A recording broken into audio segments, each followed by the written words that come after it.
I want you just to receive these words deep down into your spirit. When peace like a river attended my way, when sorrows like sea billows roll,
Ini versi Kristen Bapak Ibu. Jadi versi Kristen, Nabi Isa mati terbunuh di kayu salib. Betul. Tapi versi Islam, Allah bela kan? Allah berikan pembelaan. Bisa dibaca dalilnya di surah Nisa, ya, ayat 137 kalau nggak 157. Apa kata Allah? Wa ma qataluhu wa ma salabuhu walakin subbiha lahu. Nabi Isa itu kata Allah tidak mati terbunuh, tidak mati tersalib, tapi yang terbunuh dan tersalib waktu itu orang yang diserupakan wajahnya persis seperti Nabi Isa. Betul. Ada wajah seseorang diserupakan menjadi wajah orang lain, pekerjaan pemalsuan. Sekali waktu Yesus menceritakan dan memberitahukan tentang kematiannya kepada murid-muridnya, di mana dia akan mati dan disalibkan dan kemudian akan bangkit pada hari yang ketiga. Pada waktu itu Petrus berkata, "Jauhlah kiranya itu daripadamu, Guru." Lalu Yesus berkata, "Enyahlah iblis."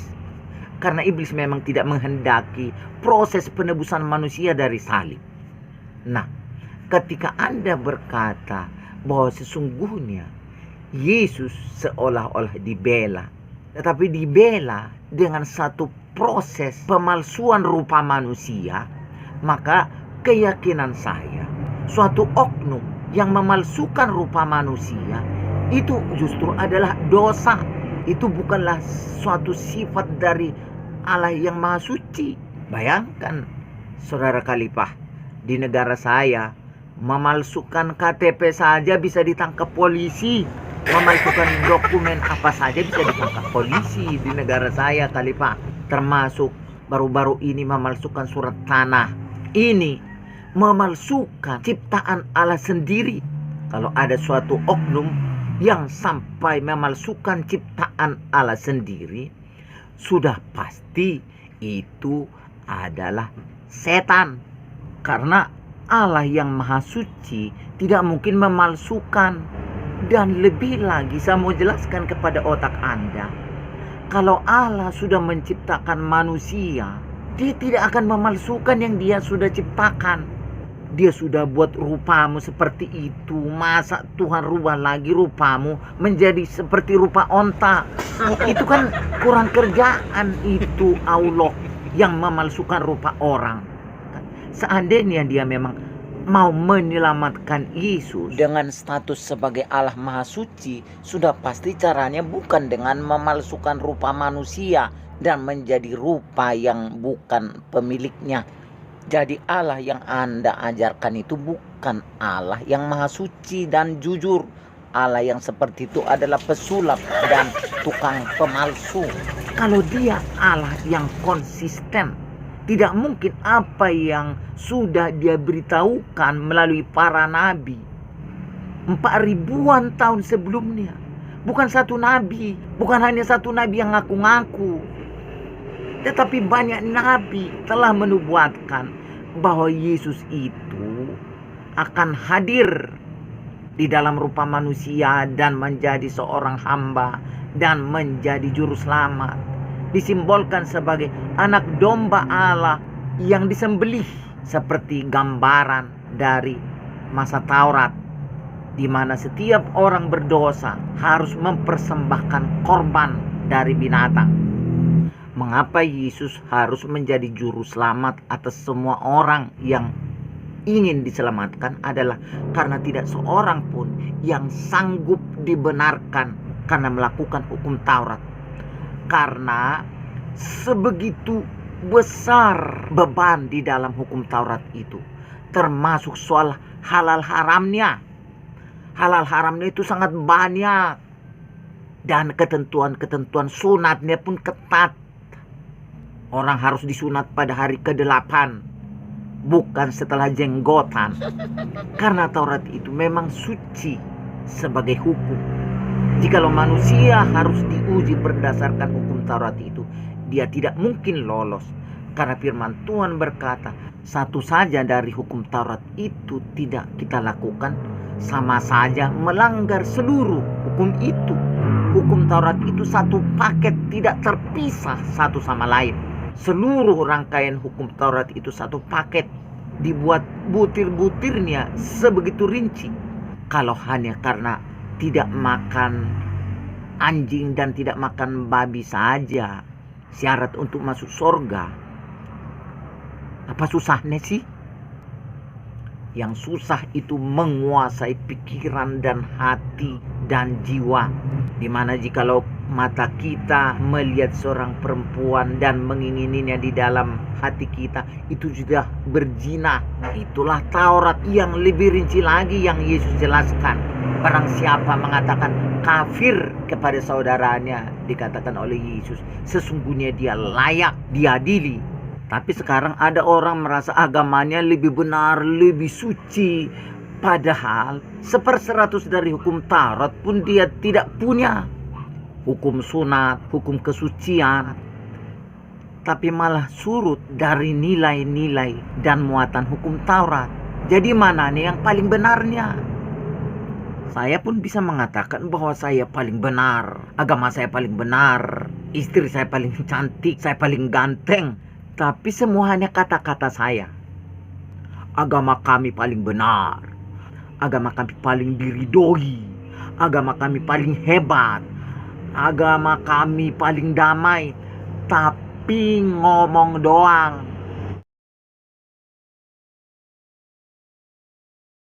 Lalu Nabi Isa itu kemana? Ayat bawahnya Allah angkat ke langit.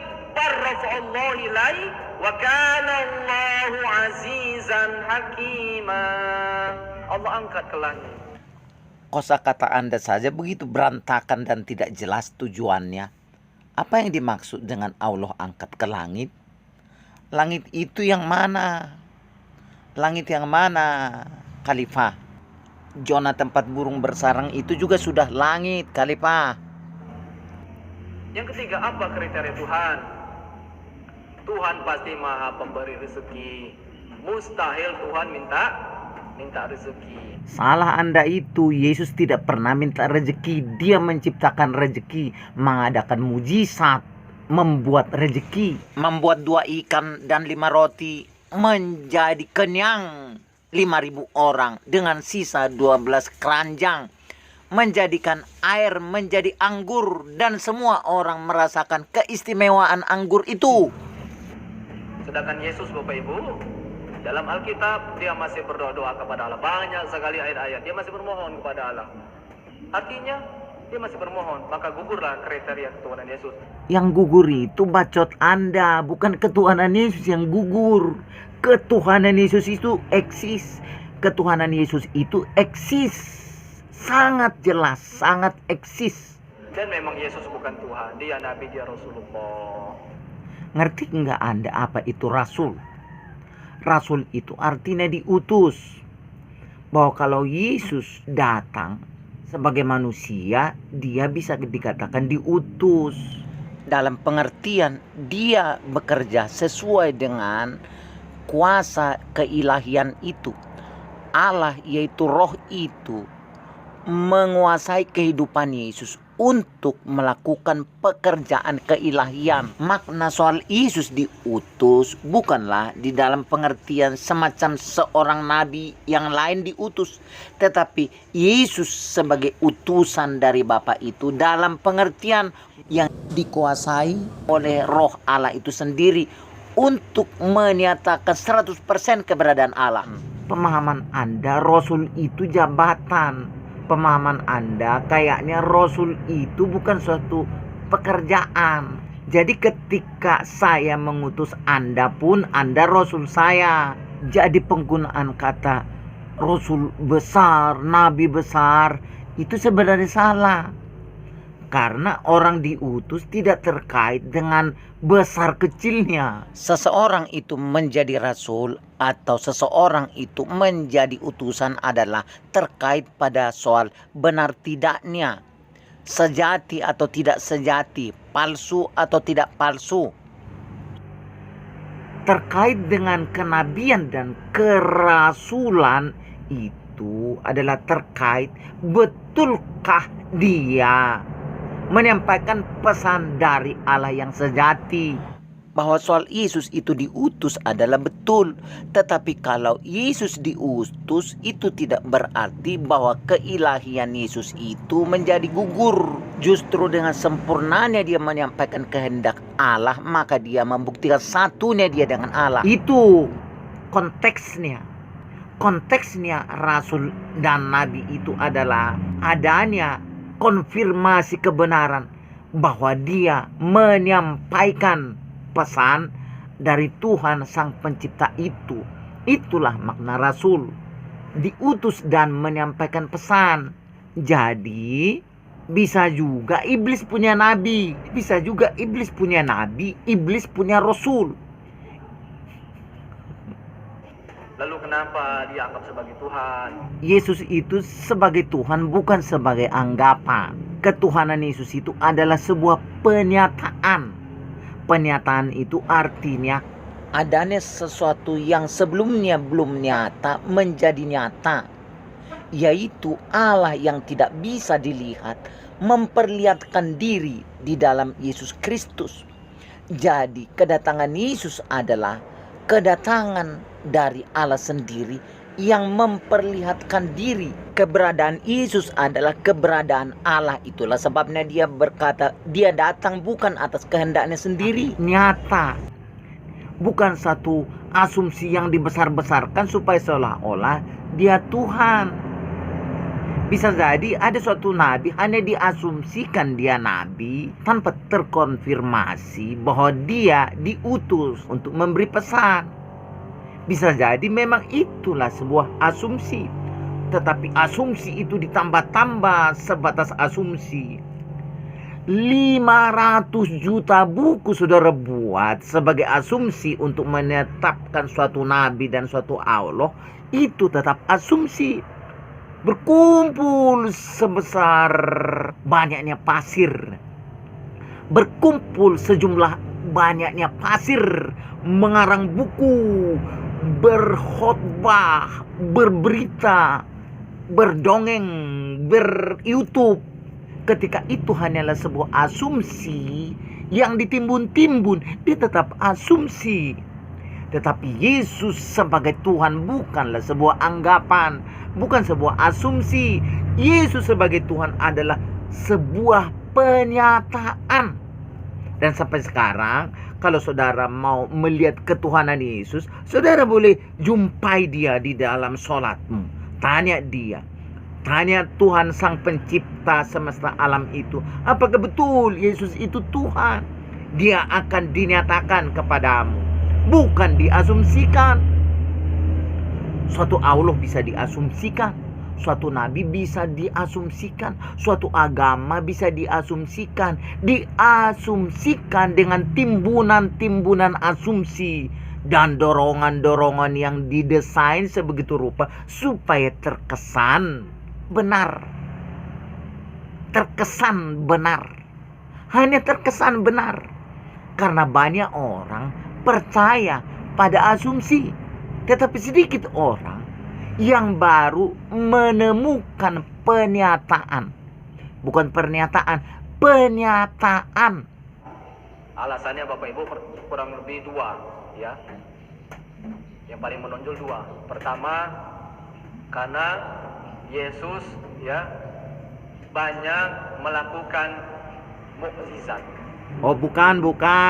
Sama sekali bukan sebatas itu.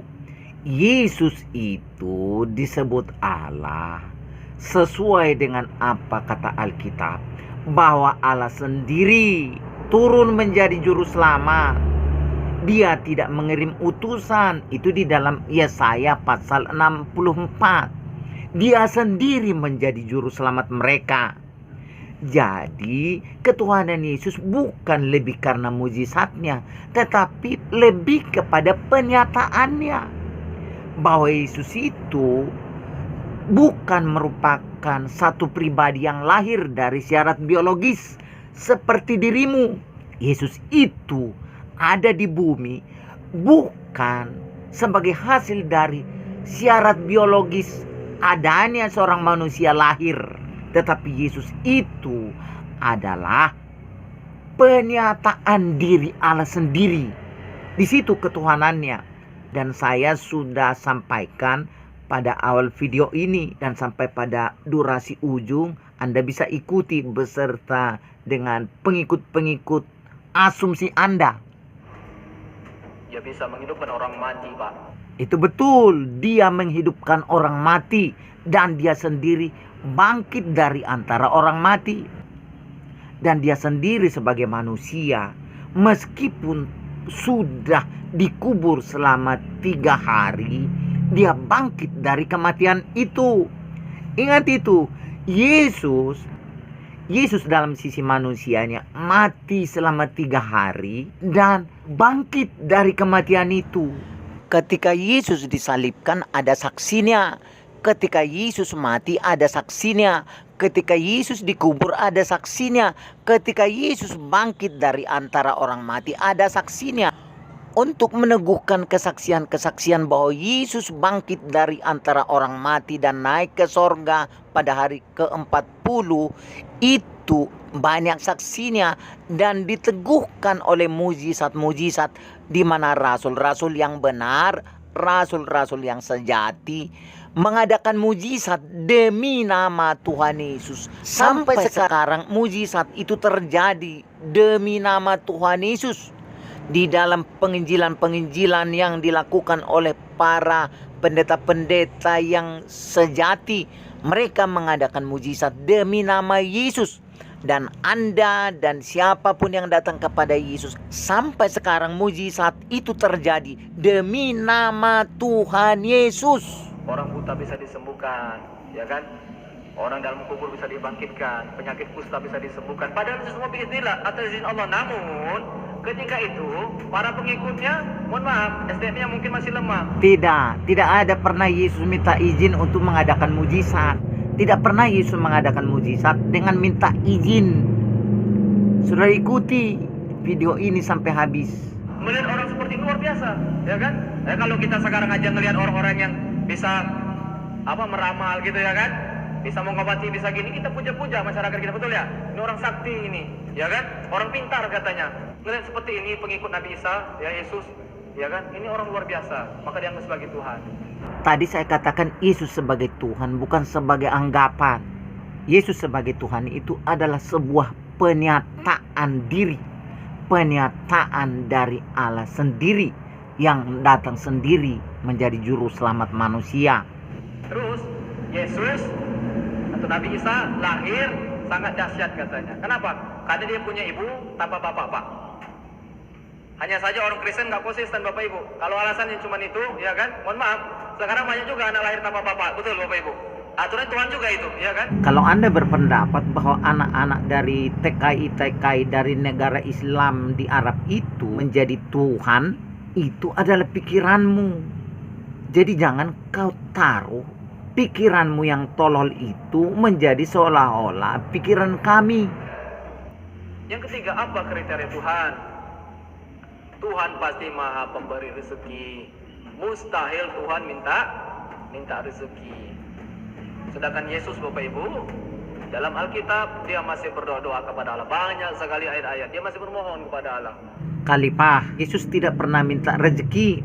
Justru dia mengadakan mujizat. Dia memberikan makan 5.000 orang dari 2 ikan dan 5 roti. Di sana dia tidak mohon-mohon rezeki. Tetapi justru kemahakuasaan Allah itu bersatu dengan dirinya. Bukan dia minta rezeki. Sekalipun dia berkata dan mengucap syukur pada saat itu, menjelang mujizat itu dia adakan, itu hanyalah sebuah komunikasi antara dirinya dengan roh yang melingkupinya itu, untuk menunjukkan kepada umat itu bahwa Bapa, yaitu Allah yang roh itu, menyatu dengan dirinya sebagai tampilan yang kelihatan dari Allah itu. Jadi Yesus tidak pernah minta rezeki.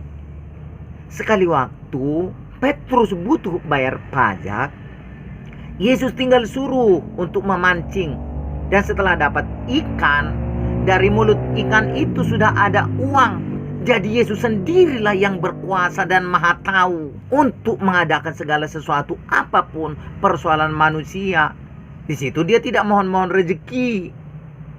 Bahkan ketika dia melewati danau bersama dengan murid-muridnya, datanglah ombak ganas yang sangat besar dan angin ribut. Dia tinggal berkata, diam. Maka diamlah angin ribut itu. Di sana dia tidak minta tolong. Ya Allah, Allahu Akbar. Enggak begitu. Dia berkata kepada angin ribut dan topan yang ganas itu, diam. Maka seketika itu diam. Baca Alkitab itu.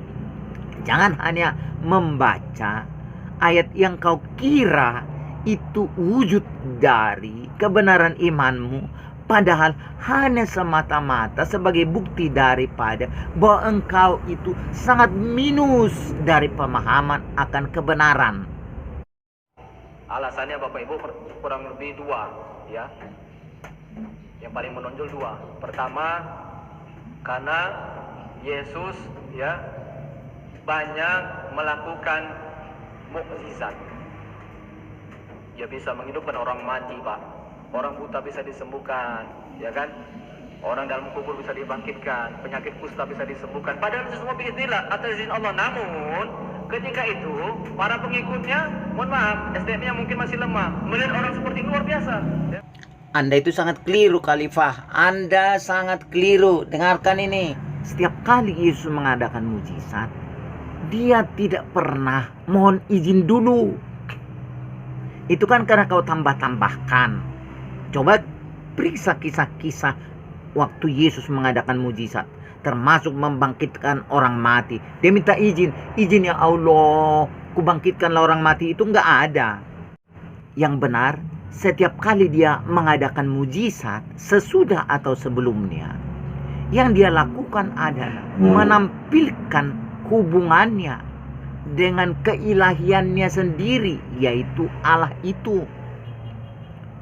Waktu dia membangkitkan orang mati, waktu dia memberi makan 5.000 orang, waktu Yesus menyuruh Petrus memancing dan dari mulut ikan diperoleh uang untuk bayar pajak, waktu dia mengusir setan-setan, waktu ia menyembuhkan penyakit apapun dari orang-orang, tidak pernah dia minta izin ya Allah, aku melakukan mujizat. Tidak ada itu izin-izin, langsung saja. Tidak ada ayat itu. Itu komentar-komentar Anda saja. Terus Yesus atau Nabi Isa lahir sangat dahsyat katanya. Kenapa? Karena dia punya ibu tanpa bapak, Pak. Hanya saja orang Kristen nggak konsisten, Bapak Ibu. Kalau alasannya cuma itu, ya kan? Mohon maaf, sekarang banyak juga anak lahir tanpa bapak. Betul, Bapak Ibu. Aturan Tuhan juga itu, ya kan? Kalau kau memang menganggap Tuhan anak dari TKI-TKI yang pulang dari negara-negara Islam di Arab itu sebagai Tuhan hanya karena mereka tidak punya ayah, itu otakmu. Tetapi jangan kau buat otak tololmu itu seolah-olah menjadi pikiran orang lain. Anak yang lahir dari pembantu-pembantu dari negara-negara Islam di Arab itu lahir dengan syarat biologis yang tercukupi. Adanya sel sperma dari laki-laki dan indung telur dari wanita. Itulah Tuhan yang kau maksudkan. Nah, tetapi Yesus jauh dari itu. Yesus lahir adalah dari bibit roh Allah itu sendiri. Dalam arti Maria yang melahirkan Yesus itu mengandung karena roh sucilah Maria itu mengandung. Bahasa spiritual Kristen, saya ulangi, bahasa spiritual Kristen, Yesus itu memanggil Bapa yang adalah roh itu sebagai Bapa. Tetapi jangan pelesetkan lagi seperti orang lain.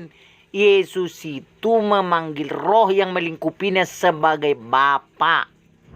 Yesus itu punya Bapa. Di dalam arti Bapa itu adalah kata ganti untuk roh. Dan Yesus itu karena mengambil rupa manusia disebut anak sebagai kata ganti untuk kemanusiaannya yang sempurna itu.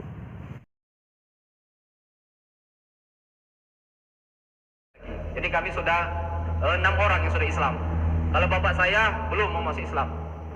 Tapi saya sering berdialog. Saya bilang sama bapak saya, Pak, saya main logika. Kalau memang agama Kristen yang benar dengan mengimani Yesus sebagai Tuhannya, kami pun orang Islam itu selamat. Kenapa? Kami juga beriman kepada Yesus, kami juga beriman kepada Nabi Isa, betul. Tapi kalau Islam yang benar dengan kami mengimani Nabi Muhammad sebagai Nabi kami, sebagai Rasul kami, ini adalah bukti bahwa Anda tidak mengerti soal hubungan keselamatan dengan Allah. Tidak ada keselamatan itu terkait dengan pengakuan terhadap seorang nabi. Sejak dahulu tidak pernah seorang nabi mengaku bahwa dengan percaya kepadanya atau beriman kepadanya maka dia selamat. Karena nabi hanyalah penyambung pesan Allah terhadap manusia. Tetapi Yesus diimani bukan sebagai nabi, tetapi sebagai Allah yang hadir, yang menyelamatkan. Jadi pemahaman Anda soal keselamatan itu, Anda itu ibarat baru bayi yang sedang dimandikan di dalam bak mandi bayi, dan Anda merasa itu sebagai bukti bahwa Anda itu bisa mengarungi lautan dengan berenang.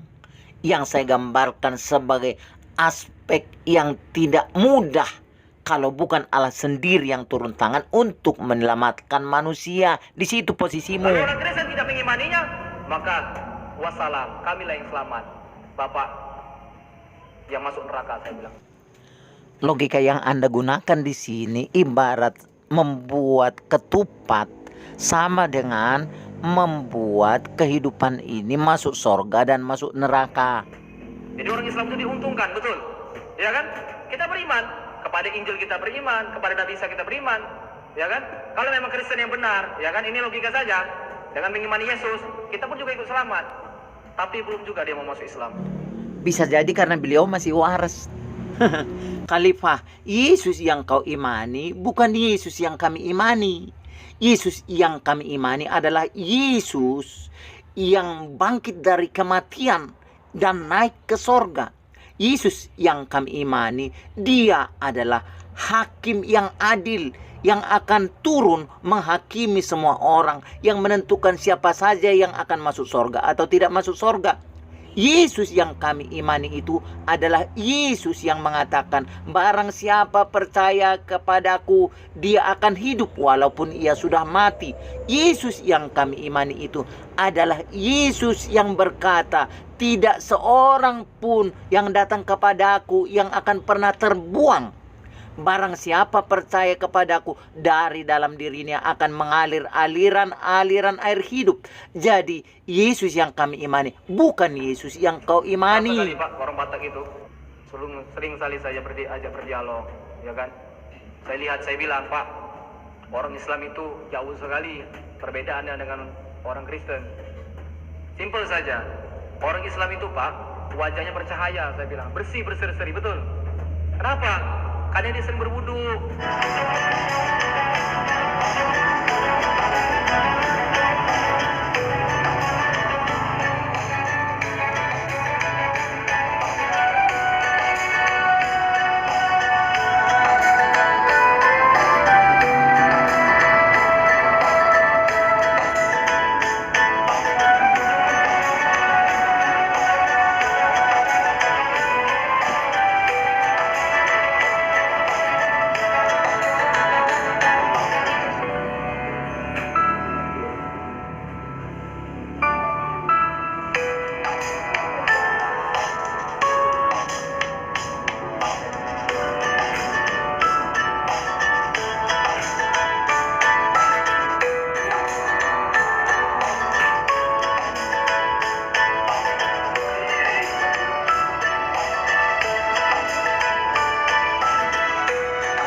Ya kan?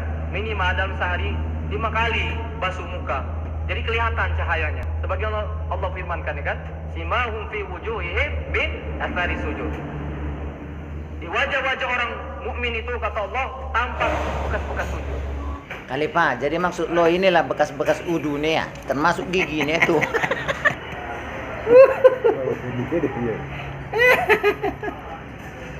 Ganteng. Tampak bekas-bekas udu. Berseri-seri bercahaya. Mohon maaf Pak, wajah-wajah orang Kristen itu mohon maaf seram-seram. Nauzubillah. Ya kan? Jelek-jelek. Innalillahi. Ya kan? Kenapa? Makannya saja yang haram-haram, babi, anjing, na'udzubillah. Nah, dengarkan saya Khalifah, ini perlu untukmu. Pada mulanya manusia itu dikasih makan oleh Allah dengan izinnya supaya manusia itu memakan hanya biji-bijian. Dan pada mulanya juga manusia itu pada masa Adam dan Hawa, Tuhan mengizinkan perkawinan bersaudara. Satu ayah, satu ibu pada masa Adam dan Hawa. Dan pada mulanya ketika Allah datang melalui Musa, Allah membuat hukum di dalam Taurat itu dengan ketentuan-ketentuan yang menyatakan apa yang halal dan apa yang haram untuk dimakan. Tetapi yang haram bukan makanannya, Ustadz. Yang haram bukan ciptaan Tuhan itu sendiri. Yang menciptakan babi dan anjing dan sapi dan kambing adalah Allah yang sama. Setelah Yesus datang sebagai Tuhan atas segala hukum, di mana Yesus dinyatakan oleh Alkitab dan nubuatan para nabi sebagai Mesias yang menanggung dosa dan pelanggaran akan hukum Taurat, karena tidak seorang pun yang dapat lolos dan dapat dibenarkan karena melakukan hukum Taurat. Artinya tidak ada yang sanggup untuk melakukan hukum itu, karena hukum itu sangat begitu besar beban untuk keadaan manusia sebagai orang yang lemah. Itulah sebabnya Yesus datang mengambil alih dan menanggung dosa atas pelanggaran pada hukum Taurat. Dan Yesus mengajarkan bahwa yang najis bukanlah apa yang dimakan, tetapi apa yang keluar dari hati dan pikiran dan jiwa. Halo orang goblok, pencipta sapi dan pencipta babi, pencipta kambing dan pencipta anjing, itu oknumnya sama-sama Tuhan semesta alam. Mohon maaf Pak, seperti wajah Bapak saya lihat seram, takut, saya pun takut melihatnya. Na'udzubillah. Betapa kau sekarang sudah lebih haram dan lebih jorok serta lebih hina daripada babi dan anjing. Karena babi dan anjing tidak pernah melecehkan orang tuanya, menganggapnya menakutkan dan seram serta jelek. Tetapi kau setelah jadi ulama dan menjadi ustadz, kau bilang bapak kandungmu sendiri jelek, seram, menakutkan. Betapa haramnya kau Ustadz Khalifah Sinaga. Tapi lihat wajah saya, berseri-seri. Macam selangkangan Dan onta. wajah orang Islam itu berseri-seri semua.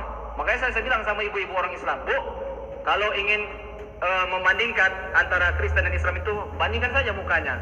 Enggak percaya, nanti ke pasar, berdiri ibu-ibu, bandingkan dengan muka-muka inang-inang di sana. Pasti beda, betul? Ya Pak ya? Beda. Dari wajah saja beda. Ya kan, orang Islam itu bersih. Subuh-subuh sudah bangun kita, segar, ya kan? Orang Kristen mana? Wah. Ustadz, kamu pernah sekolah nggak sih? Pernah baca berita dunia nggak sih?